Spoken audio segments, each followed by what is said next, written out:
السلام علیکم۔ پاکستان میں اس وقت شام کے 7، بھارت میں 7:30 اور یہاں ہمارے اسٹوڈیوز کی گھڑیوں میں صبح کے 10 بجے ہیں۔ وائس آف امریکہ واشنگٹن کی اردو سروس سے ہماری باقاعدہ نشریات کا آغاز ہوتا ہے۔ پہلے گھنٹے کے لیے میں ہوں آپ کا میزبان خالد حمید۔ جیسا کہ آپ دیکھ رہے ہیں فیس بک لائیو پر ہم آپ کے سامنے ہیں، اور ویب سائٹ اور ریڈیو پر بھی ہمارا یہ نیوز شو جاری ہے۔ تو آغاز کرتے ہیں پہلے آج کی اہم خبروں کی سرخیوں سے۔ پاکستان اور افغانستان کے درمیان تعلقات میں بہتری کے لیے چین کا کردار قابل ستائش ہے، وزیر اعظم نواز شریف کا بیان۔ اسلام آباد سے میں ہوں محمد اشتیاق۔ قبائلی قصبے پاڑا چنار کو محفوظ شہر بنانے کا اعلان۔ میں ہوں پشاور سے شمیم شاہد۔ کراچی میں 2 دن کی موسلادھار بارشوں کے بعد شہر کی سڑکیں تالاب کا منظر پیش کر رہی ہیں۔ بارش سے جڑے مختلف حادثات میں 4 بچوں سمیت 11 افراد جان سے ہاتھ دھو بیٹھے۔ کراچی سے میں ہوں سعود ظفر۔ پاکستان میں فوجی اڈہ قائم کرنے کی باتیں محض کیا سرائی ہے، مستقبل میں اس پیش رفت کو خارج از امکان قرار نہیں دیا جا سکتا، مبصر کی رائے۔ اسلام آباد سے میں ہوں محمد جلیل۔ اور پاکستان کی بڑی فوج کے سربراہ نے پاڑا چنار میں عید سے قبل ہونے والے دھماکوں کے بعد شروع ہونے والے احتجاجی دھرنے کے شرکاء کی جانب سے علاقے کی سیکیورٹی سے متعلق معاملات فوری طور پر حل کرنے کا حکم دیا ہے۔ اس کے علاوہ جنوبی ایشیا سے رپورٹ۔ بھارت اور چین کے مابین سرحدی کشیدگی میں اضافہ، چین کے ذریعے سڑک کی تعمیر پر بھارت کا اظہار تشویش۔ میں ہوں نئی دہلی سے سہیل انجم۔ عسکری تنظیم حزب المجاہدین کے سربراہ سعید صلاح الدین کو امریکہ کی طرف سے عالمی دہشت گرد قرار دینے کے خلاف بھارتی کشمیر میں مظاہرے اور تشدد، سرینگر میں حفاظتی پابندیاں عائد۔ میں ہوں یوسف جمیل۔ اور دوسری اہم خبروں میں نیٹو اتحادیوں نے افغانستان میں مزید فوجی بھیجنے پر اتفاق کیا ہے، اور امریکہ کے وزیر دفاع جم میٹس کا کہنا ہے کہ نیٹو اتحاد نے جنگ زدہ ملک کے ان کے مشن کی 3/4 ضروریات کو پورا کر دیا ہے۔ امریکہ کی طرف سے تائیوان کو $1.4 ارب مالیت کے ہتھیاروں کی فروخت پر چین نے ناخوشی کا اظہار کیا ہے۔ کیمیائی ہتھیاروں کی نگرانی کرنے والے بین الاقوامی ادارے نے تصدیق کی ہے کہ رواں سال 4 اپریل کو شام کے علاقے خان شیخون میں کیے جانے والے مبینہ کیمیائی حملے میں اعصاب شکن سرین گیس استعمال کی گئی تھی۔ اور امریکی سفری پابندیوں کے قوانین کا پہلا دور بغیر کسی افراتفری اور الجھن کے جمعے کے روز سے نافذ عمل ہے، جو اس انتظامی حکم نامے کے جاری ہونے کے بعد پہلی مرتبہ دیکھی گئی تھی۔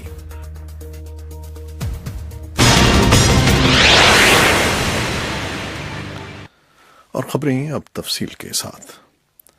پاکستان کی بڑی فوج کے سربراہ نے پاڑا چنار میں عید سے قبل ہونے والے دھماکوں کے بعد شروع ہونے والے احتجاجی دھرنے کے شرکاء کی جانب سے علاقے کی سیکیورٹی سے متعلق معاملات فوری طور پر حل کرنے کا حکم دیا ہے۔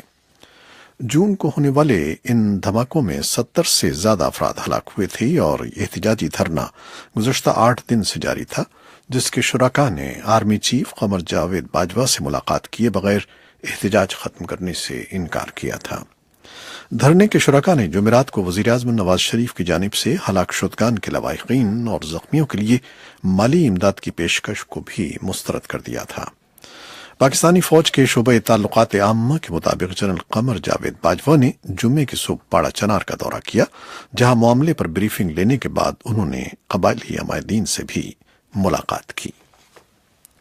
پاکستان کے وزیر اعظم نواز شریف نے وزارت خارجہ میں ایک اعلیٰ سطحی اہم اجلاس کی صدارت کی، جس میں افغانستان اور ایران سے تعلقات اور متنازع کشمیر میں بڑھتی ہوئی کشیدگی کے موضوعات زیر غور آئے۔ اسلام آباد سے یہ رپورٹ ہمیں دی ہے محمد اشتیاق نے۔ پاکستان کے وزیر اعظم نواز شریف نے جمعے کو دفتر خارجہ میں ایک اہم اجلاس کی صدارت کی، جس میں خاص طور پر پڑوسی ممالک سے تعلقات اور کشمیر میں لائن آف کنٹرول پر حالیہ کشیدگی سے متعلق امور پر غور کیا گیا۔ وزیر اعظم نواز شریف نے ہمسایہ ممالک کے ساتھ پرامن تعلقات اور تنازعات کو مذاکرات کے ذریعے حل کرنے کے عزم کو دہرایا۔ انہوں نے پاکستان اور افغانستان کے درمیان تعلقات میں بہتری کے لیے چین کے کردار کو بھی سراہا۔ وزیر اعظم نواز شریف نے رواں اقوام شنگھائی تعاون تنظیم کے سربراہ اجلاس کے موقع پر آستانہ میں افغان صدر اشرف غنی سے اپنی ملاقات کا ذکر کرتے ہوئے کہا کہ سرحد آر پار دہشت گردوں کی نقل و حرکت روکنے کے لیے دو طرفہ اور 4 ملکی سطح کے طریقہ کار پر اتفاق کیا گیا۔ واضح رہے کہ گزشتہ اختتام ہفتہ چین کے وزیر خارجہ وانگ یی نے کابل میں افغان قیادت سے ملاقاتوں کے بعد اسلام آباد کا دورہ کیا تھا۔ اس دورے کے دوران ہونے والی ملاقاتوں کے بعد پاکستان، افغانستان اور چین نے کابل اور اسلام آباد کے درمیان مسائل کے حل کے لیے ایک حکمت عملی وضع کرنے پر اتفاق کیا تھا۔ تجزیہ کار لیفٹیننٹ جنرل ریٹائرڈ طلعت مسعود نے وائس آف امریکہ سے گفتگو میں کہا کہ الزام تراشی کی بجائے پاکستان اور افغانستان کو بات چیت کے ذریعے مسائل کے حل کی راہ تلاش کرنی چاہیے۔ واقعی میں کوئی لیڈرشپ ہے، چاہے وہ حقانی نیٹ ورک کی ہو یا شورا ہو، اور یہاں پاکستان میں وہ مقیم ہیں اور پاکستان کی سرزمین سے فائدہ اٹھا رہے ہیں، تو پھر ظاہر ہے پاکستان کو اقدامات لینے پڑیں گے۔ لیکن اگر یہ حقیقت نہیں ہے، جو کہ میں سمجھتا ہوں کہ نہیں ہے، اور پاکستان جو ہے وہ بھی یہی اس وقت اس کا جو سرکاری موقف ہے وہ بھی اب یہی ہے، تو پھر کیا وجہ ہے کہ پاکستان ان سے یہ کہیں کہ آپ آئیں، آ کے ہمارے علاقے میں دیکھیں اور آپ بتائیں ہمیں کہ وہ کہاں مقیم ہے، اور اگر وہ وہاں مقیم ہے تو ہم پھر ان کو ہٹا دیں گے، ہمیں تو اس کا علم نہیں ہے۔ پاکستان اور افغانستان کے درمیان تعلقات تناؤ کا شکار ہیں، اور اس کی ایک بڑی وجہ یہ ہے کہ دونوں ہی پڑوسی ممالک اپنے ہاں ہونے والے دہشت گرد حملوں کا الزام ایک دوسرے پر عائد کرتے ہیں۔ توقع کی جا رہی ہے کہ چینی وزیر خارجہ کے کابل اور افغانستان کے دورے کے بعد پاکستان کے مشیر خارجہ سرتاج عزیز بات چیت کے لیے جلد افغانستان جا سکتے ہیں، تاہم سرکاری طور پر اس ممکنہ دورے کے بارے میں کچھ نہیں کہا گیا ہے۔ محمد اشتیاق، وائس آف امریکہ، اسلام آباد۔ پاکستانی فوج کے سربراہ جنرل قمر جاوید باجوہ نے آج قبائلی علاقے پارا چنار کا دورہ کیا، جہاں چند روز پہلے 2 بم دھماکوں میں ایک مارکیٹ میں عید کی خریداری میں مصروف 70 سے زیادہ افراد ہلاک ہو گئے تھے، جن میں اکثریت شیعہ مسلمانوں کی تھی۔ فوج کے ایک بیان میں کہا گیا ہے کہ بلا تفریق فرقہ، مذہب اور نسل تمام پاکستانیوں کو تحفظ فراہم کیا جائے گا۔ پشاور سے یہ رپورٹ ہمیں دی ہے شمیم شاہد نے۔ پاکستان کی فوج کے سربراہ جنرل قمر جاوید باجوہ نے قبائلی علاقے قرب ایجنسی کے صدر مقام پاڑا چنار کا دورہ کیا ہے، جہاں انہوں نے قبائلی عمائدین سے ملاقات کی اور ان کے مطالبات سنے۔ آرمی چیف جمعے کی صبح پاڑا چنار پہنچے، جہاں انہیں گزشتہ ہفتے ہونے والے 2 بم دھماکوں اور علاقے میں سیکورٹی کی صورتحال پر بریفنگ دی گئی۔ فوج کے شعبہ تعلقات عامہ ISPR کے مطابق بریفنگ کے بعد فوج کے سربراہ نے قبائلی عمائدین سے ملاقات کی اور ان سے ان کے مطالبات سنے۔ پاکستانی فوج کے ترجمان میجر جنرل آصف غفور نے پاڑا چنار میں صحافیوں سے گفتگو میں بتایا کہ جنرل قمر جاوید باجوہ نے پاڑا چنار کو محفوظ شہر بنانے کے لیے سیف سٹی منصوبے کا اعلان کیا ہے۔ انہوں نے بتایا کہ پاڑا چنار میں احتجاج کرنے والوں کی سیکورٹی کے حوالے سے جو مطالبات تھے ان پر آرمی چیف نے فوری احکامات جاری کر دیے ہیں۔ ان کی جو ڈیمانڈز ہیں اس میں سے کچھ پولیٹیکل ہیں، کچھ سیکورٹی کے حوالے سے تھی۔ جو سیکورٹی کے حوالے سے تھی ان کا آرمی چیف نے فوراً سرباب کرنے کا حکم دے دیا ہے، اور آپ دیکھیں گے کہ جو اضافی دستے فوج کے آگے ہیں، سیف سٹی پروجیکٹ اناؤنس کیا ہے، اس کے اوپر بہتر کارروائی ہوگی اور سیکورٹی کا جو انتظام ہے اس کو بہتر کیا جائے گا۔ فوج کے ترجمان نے کہا کہ پاکستان نے افغانستان سے ملحق اپنی سرحد پر باڑ لگانے کا کام شروع کر رکھا ہے، جو 2 مراحل میں مکمل ہوگا۔ اس میں آپ نے دیکھا ہوگا کہ ہم نے پوری افغان سرحد کو فینس کرنے کا عمل شروع کر دیا، اور وہ فینسنگ جو ہے وہ 2 مرحلوں میں مکمل ہوگی۔ پہلے مرحلے میں جو زیادہ سینسٹیو علاقے ہیں، جہاں سے کہ دہشت گرد پاکستان میں داخل ہونے کی کوشش کرتے ہیں، اس پہ فینس کی جا رہی ہے، اور سیکنڈ فیز میں پوری پاک افغان سرحد کو فینس کیا جائے گا۔ آرمی چیف نے رواں ہفتے کے اوائل میں پاڑا چنار جانے کا اعلان کیا تھا، لیکن موسم کی خرابی کے سبب یہ دورہ مؤخر کر دیا گیا تھا۔ پاڑا چنار کی توری مارکیٹ میں 23 جون کو افطار سے قبل خریداری میں مصروف افراد کو چند منٹوں کے وقفے سے ہونے والے 2 بم دھماکوں سے نشانہ بنایا گیا تھا۔ ان بم دھماکوں میں 70 سے زائد افراد ہلاک اور درجنوں زخمی ہو گئے تھے، جن میں اکثریت اہل تاشی ہے۔ دہشت گردی کے اس واقعے کے بعد سے پاڑا چنار میں شیعہ برادری سے تعلق رکھنے والے افراد کا احتجاج جاری ہے، جبکہ اس قبائلی علاقے سے تعلق رکھنے والوں نے اسلام آباد میں نیشنل پریس کلب کے باہر بھی دھرنا دے رکھا ہے۔ شبیب شاہد، وائس آف امریکہ، پشاور۔ چین نے ایک بار پھر اپنے اس موقف کو دہراتے ہوئے کہا ہے کہ پاکستان کے ساحلی علاقے میں چینی بحریہ کے مرکز کے قیام کی باتیں بے بنیاد ہیں۔ چین کی وزارت دفاع کے ترجمان نے یہ بیان پینٹاگون کی ایک حالیہ رپورٹ پر دیا، جس میں کہا گیا تھا کہ چین اپنے فوجی توسیع کے پروگرام میں ممکنہ طور پر پاکستان میں بحریہ کا مرکز قائم کر سکتا ہے۔ اسلام آباد سے اس رپورٹ کی تفصیل بتائیں گے محمد جلیل۔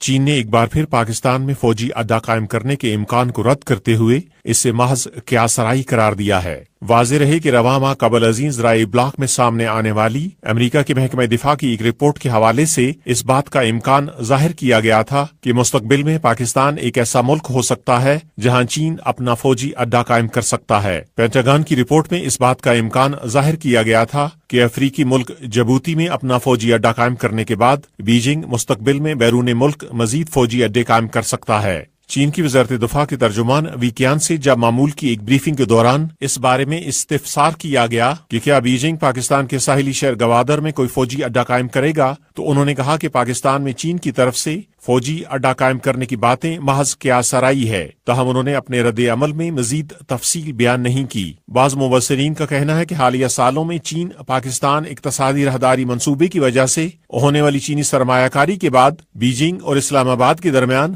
دفاعی تعاون میں بھی مزید اضافہ ہوگا، تاہم ان کے خیال میں مستقبل قریب میں اس بات کا کوئی امکان نہیں ہے کہ چین پاکستان میں کوئی فوجی اڈہ قائم کر سکتا ہے۔ تاہم دفاعی امور کے تجزیہ کار اور پاکستانی فوج کے سابق بریگیڈیئر سعد محمد نے مستقبل بعید میں اس پیش رفت کو خارج از امکان قرار نہیں دیا ہے۔ وائس آف امریکہ سے گفتگو کرتے ہوئے انہوں نے کہا، لیکن اس کو آپ رد بھی نہیں کر سکتے ہیں۔ ایک دفعہ ایک بندرگاہ بن جائے اور وہاں پر چین کی کنٹرول میں بھی ہو، چین کی کمپنی ہے ان کے پاس ہے، تو اگر کوئی مستقبل میں اگر چین یہ سمجھتا ہے کہ جو یہاں پر رسد کی اس کی لائنز ہیں ان کو کوئی خطرات ہیں یا کوئی ان کو مشکلات ہیں، تو چین کی جو بحریہ ہے وہ شمالی بحیرہ عرب میں استعمال ہو سکتی ہے، وہاں پر ان کے دستے آ سکتے ہیں۔ ان دستوں کو کہاں سے لاجسٹکس ملے گی، وہ گوادر یا کراچی ہو سکتے ہیں۔ تاہم ان کے خیال میں مستقبل قریب میں اس بات کا کوئی امکان نہیں ہے کہ چین پاکستان میں کوئی فوجی اڈہ قائم کر سکتا ہے۔ تو اس طرح کا ایک اڈہ ہو سکتا ہے کہ مستقبل میں کہیں ہو، لیکن فوری اس کا مجھے کوئی ایسے آثار نظر نہیں آ رہے ہیں۔ نہ کوئی چین ارادہ رکھتا ہے کہ شمالی بحیرہ عرب میں کوئی مستقل وہ اپنی کوئی بحریہ کے دستے رکھے، اور نہ کوئی ان کا کوئی گوادر میں کوئی ایسا منصوبہ نظر آ رہا ہے جس سے وہ فوجی اڈہ کہا جا سکے۔ حالیہ سالوں میں بیجنگ اور اسلام آباد کے درمیان مختلف شعبوں میں تعاون میں اضافہ ہوا ہے، اور پاکستان میں اربوں ڈالر کی چینی سرمایہ کاری کے منصوبوں کے بعد مستقبل میں دونوں ملکوں کے فوجی تعلقات میں بھی مزید اضافہ ممکن ہے۔ محمد جلیل، وائس آف امریکہ، اسلام آباد۔ بھارت اور چین کی سرحدی کشیدگی میں مزید اضافہ ہو گیا ہے، اور بھارتی حکومت نے سرحدی علاقے میں چین کی تعمیراتی سرگرمیوں پر اپنی گہری تشویش کا اظہار کرتے ہوئے اسے بھارتی سیکیورٹی کے لیے خطرہ قرار دیا ہے۔ نئی دہلی سے یہ رپورٹ ہمیں بھیجی ہے سہیل انجم نے۔ بھارت نے چینی افواج کے ذریعے سکم کے قریب بھوٹان کے ڈوکلم علاقے میں سڑک کی تعمیر پر شدید تشویش کا اظہار کیا اور کہا کہ اس سے موجودہ صورتحال تبدیل ہو جائے گی، جس سے بھارت کی سلامتی پر سنگین اثرات مرتب ہو سکتے ہیں۔ وزارت خارجہ کی جانب سے جمعہ کے روز جاری ایک بیان میں یہ نشاندہی بھی کی گئی کہ 2012 میں ہونے والے باہمی معاہدے میں دونوں ملکوں نے اس پر رضامندی ظاہر کی تھی کہ چین، بھوٹان اور بھارت سے متصل سرحد کا حتمی فیصلہ متعلقہ ملکوں کے مابین صلاح و مشورے سے کیا جائے گا۔